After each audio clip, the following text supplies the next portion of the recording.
HTTP family, how's it going? Welcome to Hold the Ball. Hope you guys are well. Thanks again for joining in. Look, I'm just going to quickly go through this here. Obviously, Australia beating Toa Samoa 30 points to 10. And, obviously a very hyped up match, particularly, as we sort of were entering that stage of Toa Samoa being the first Pacifica nation, obviously besides New Zealand, to enter into a World Cup Rugby League final. Which is very good and obviously a huge honour for them. Now, this game here for me, I can only be surmised as Australia just being too good. Their forwards are very dominant, and I did also talk about the defense, out wide and the edges here, particularly, for both these teams. Australia were onto it, right? White and Latrell Mitchell very onto it defensively, and obviously their wingers as well, Eda Carswell and Holmes. As for Toa Samoa, unfortunately for them, few leak tries that way, but in saying that, it is what it is. Again, through the middle is where I think Australia made their meal ticket, so to speak. Overall, though, look, I mean, hats off to Latrell Mitchell scoring a double. I thought Tedesco was good. Nathan Cleary had probably his best match there.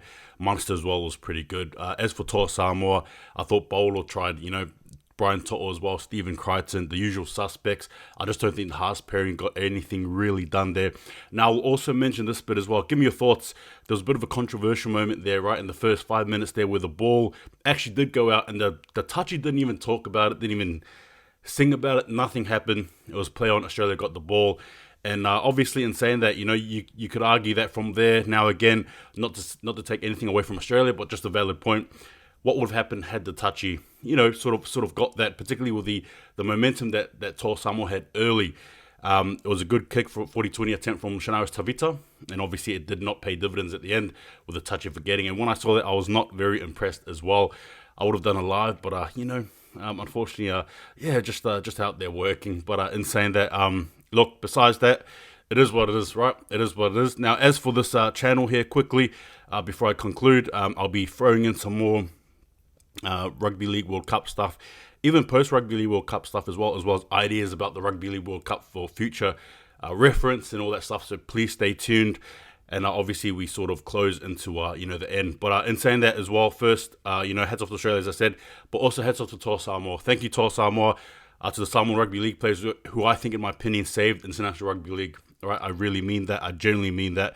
Had it not been for them being in the finals, I don't know. I mean, what they did was actually boost a huge gathering and obviously a huge liking for it. Whether you like it or not, the International Rugby League game is the only way you can attract fans around the world globally. It is what it is. I suppose there should be no need for explanation. And Toa Samoa doing what they did actually garnered a lot of attention worldwide, which was a huge beneficial thing for Rugby League, International Rugby League. And I hope that this continues mid-season and post-season, all that stuff there. But again, it's an ugly bit of a juggle, but we'll get to it. But Australia, your Rugby League World Cup champs, is what it is. Hats off, you got to congratulate them. In saying that, though, Toa Samoa, Malo, thank you guys for what you've done, your contribution to the International Rugby League game, and thank you for your efforts, right? It won't be forgotten. History's made, but guess what? There's always a platform to walk on and move from, and I think this is it for you guys. Only upward from here. Anyway, take it easy. See you guys next time, and just remember, hold the ball.